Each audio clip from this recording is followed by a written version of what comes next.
This is Roger with Wheel Kinetics in Tucson, Arizona. We're selling this truck. It is a 1999 Ford F350 crew cab, obviously dual rear wheel, 7.3 liter turbo diesel, four-wheel drive. It's a Lariat, which means leather. It's a really pretty truck. This is not a theft recovery. It's a clear title. It was I happened to be at the Manheim auction here in Tucson, and they ran this thing through. You know, the new car dealers take these in a trade, and because they're over 100,000 miles, they can't finance them, so they just run them to the auction. And the used car dealers here in town can't take them either because they're over 10 years old. So over 10 years old, over 100,000 miles, they're screwed. So that's how I end up with this thing. Anyway, it's a beautiful truck. Kind of walk around here with you. It's got some scrapes on the wheels there. I don't know if you can see that real well. Driver tire looks like it's, geez, almost brand new. It's a Michelin LTX, and I would say it's probably 90% tread. There's a ding on the front of the bumper here. You can see that. Chip there. A couple little rock chips in the front of the hood. Cosmetically, usually these things are beaten down pretty good by now, but this thing's in really good shape. Little ding here. Had some of my diesel guys come over and check this thing out. They tell me it's got what's called a Jake brake on it, which has a little thing attached to the green light and red light. I guess it uses the truck's exhaust to help with braking.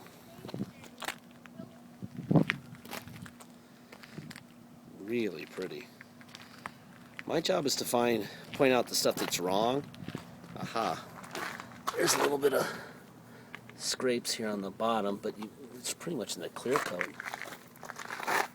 That's pretty minor. A rock chip here. A couple little chips on top. Well, I'll tell you what.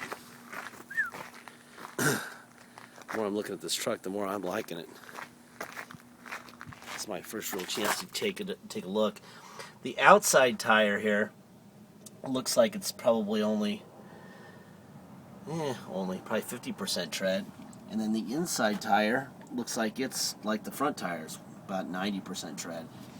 This thing I think was a spare, and we put this on the wheel because for some reason, I'm not really sure why, but the passenger outside tire is about 50% tread. Just so you know. Looks like somebody got too close to something. Boy, a little pinstripe right there and a touch-up paint right there would make that go away. See a little chip here. There's your light kit.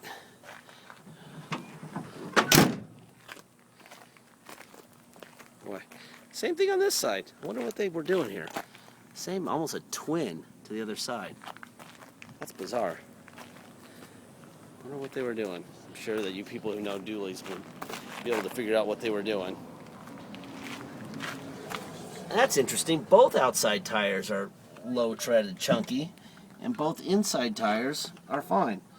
So I guess what I'm saying here is, if you want a brand new set of tires, you're going to need to buy two for the outside rears, and they are Michelin LTX MS, and they're LT 235 85 R16s.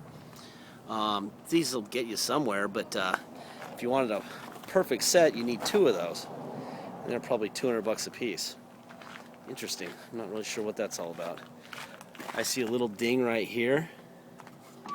Let's look under the hood real quick.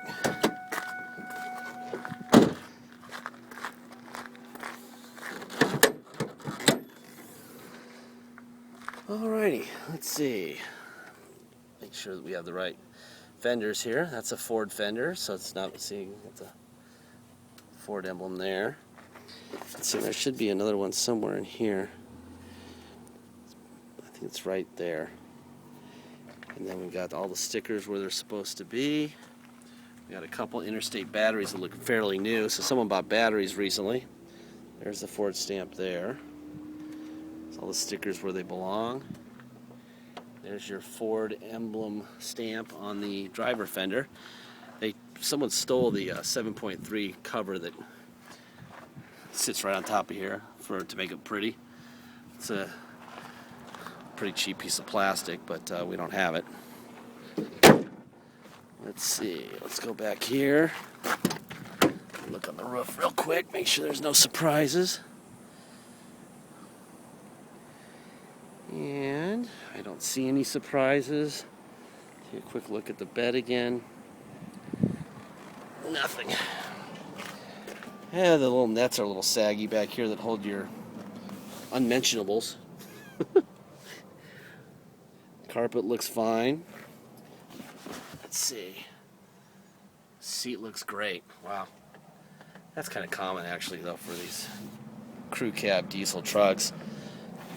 For nobody to have ever sat in them. That looks good.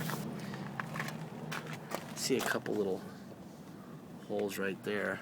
You can see that. Like I said, it's my job really to point out the negatives so that we don't get screamed at if the car goes to Kalamazoo or wherever it goes to. I can't have people angry from that far away. There's a little hole right there. I can see, looks like a repair. We did a repair right here. Somehow this insert doesn't look like, oh, I see. Looks like a little patch right in here. Let's make sure that works. That works. Down, up, down. Okay, power seat works. A little bit of discoloration in here. Pretty normal actually. Could probably use a little bit of that leather conditioner. Ugh. All right, let's see what we got going on here. Let me adjust the seat here.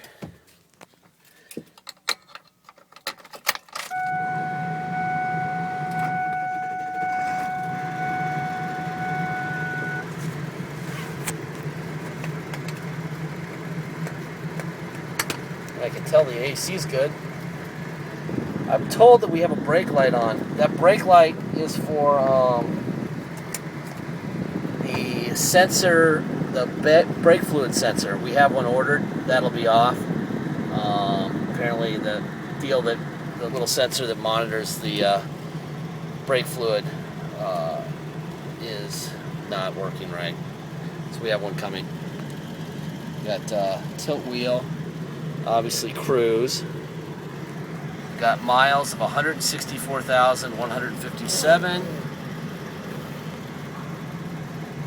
This thing's just came back from a trip down I-10 with my brother who took the pictures. I said, how is it? And he said, fantastic. And that's all I need to hear from him. He's very matter of fact. There's overdrive off and on. Off. There you go. Let's turn the air down. It's blowing cold, by the way. Real cold. Let's see if the radio works. Radio works. We have a changer. God, these things always do that. I don't know why that is. I don't know why that is. Why do they come out like that? I do not get that. That is definitely an annoying thing. That's weird.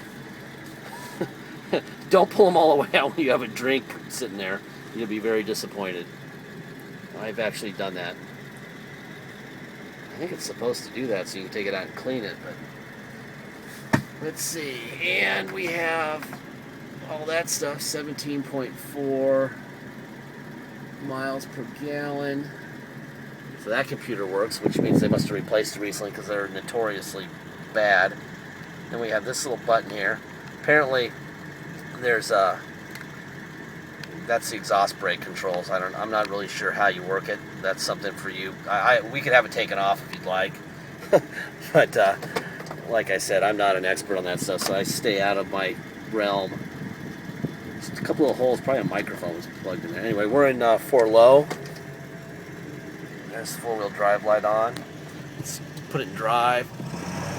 Oh yeah, that would be 4 low, and if anyone would like their houses moved down the street, hook up to this thing. Try reverse. Yes. Alright, let's put it in neutral. Let's put it in 4 high. Now we're in 4 high. Wow, this thing's got some energy. And reverse. Beautiful. Okay. Alright, let's put it in two-wheel drive. Alright, because it's on a clear title, it's not a theft recovery, it's just a regular old clear title, actual mile vehicle. If you come to Tucson, all you're going to pay is a $250 dock fee and taxes. Taxes are 2% city tax here in Tucson, plus whatever your tax rate is in your state. If you're from Oregon or Alaska, it's 0. So all you're going to pay is 2% tax and a $250 dock fee. If you're from, say, California, I believe it's 7.2.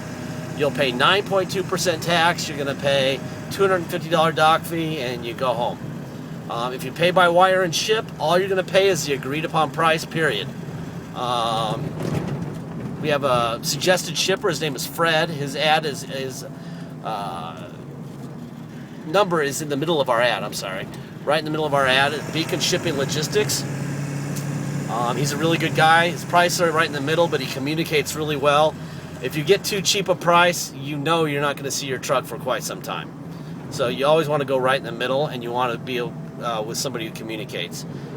You can use your own shipper, obviously, whatever you want to do.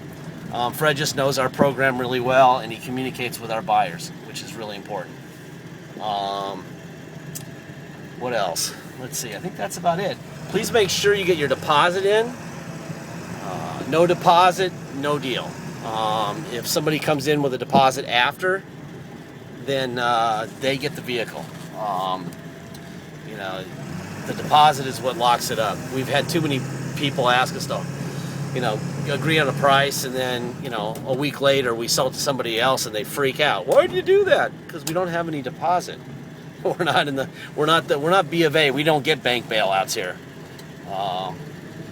So we have to keep it moving. So if you could appreciate our position, that'd be really cool. I'm going to go out here. I'm going to go from a standing start so you guys can see it go through all the shifting. I'll keep it on the keep the camera on the cluster. That way you can see what's happening. But for an F350 dual rear wheel, this thing is really not as stiff as they usually are. It's a really nice truck. I'm used to bucking Broncos with these things, but it's not too bad. All right, we're at a stop. Let's go.